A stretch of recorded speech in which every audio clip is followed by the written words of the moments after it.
ব্যর্থতা ভুলে সিরিজে ঘুরে দাঁড়ানোর স্বপ্ন নিয়ে দ্বিতীয় টি-20তে ওয়েস্ট ইন্ডিজের মুখোমুখি হবে বাংলাদেশ। একাদশে আসবে একাধিক পরিবর্তন।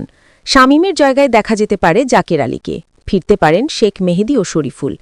ম্যাচের আগের দিন হোটেলেই জিম আর রিকভারি সেশন করেছে বাংলাদেশ দল। অন্যদিকে অনুশীলনে ঘাম ঝরিয়েছে ক্যারিবিয়ানরা। টি-20 ক্রিকেটে ওয়েস্ট ইন্ডিজ দলটার সাফল্যের কথা কে না জানে। সেই দলটাই যেন এখন নিজেদের হারিয়ে খুঁজছে। তাই তো প্রথম জয়ের পরও পুরোপুরি স্বস্তি ফেরেনি ক্যারিবিয়ান শিবিরে। ম্যাচ শেষ হবার ১২ ঘণ্টা পরই হাজির অনুশীলনে। অন্যদিকে টাইগারদের প্রথম ম্যাচের ধাক্কাটা ছিল বেশ বড়। ব্যাটিং সহায়ক উইকেটে সাইফ রিটনদের অসহায় আত্মসমর্পণ, টপ অর্ডার কিংবা মিডল অর্ডারের নিষ্প্রভ পারফরম্যান্স।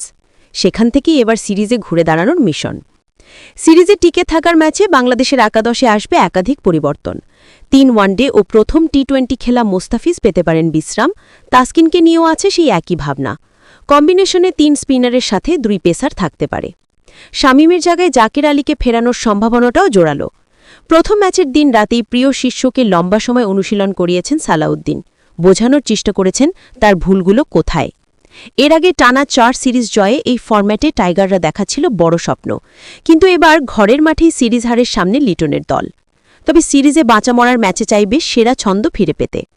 দ্বিতীয় টি-20র জন্য বাংলাদেশের সম্ভাব্য একাদশ: লিটন দাস অধিনায়ক, তানজিদ হাসান তামিম, সাইফ হাসান, তাওহিদ হৃদয়, নুরুল হাসান সোহান, জাকের আলী, রিশাদ হোসেন, শেখ মেহেদী, শরীফুল ইসলাম, তানজিম হাসান সাকিব ও নাসুম আহমেদ।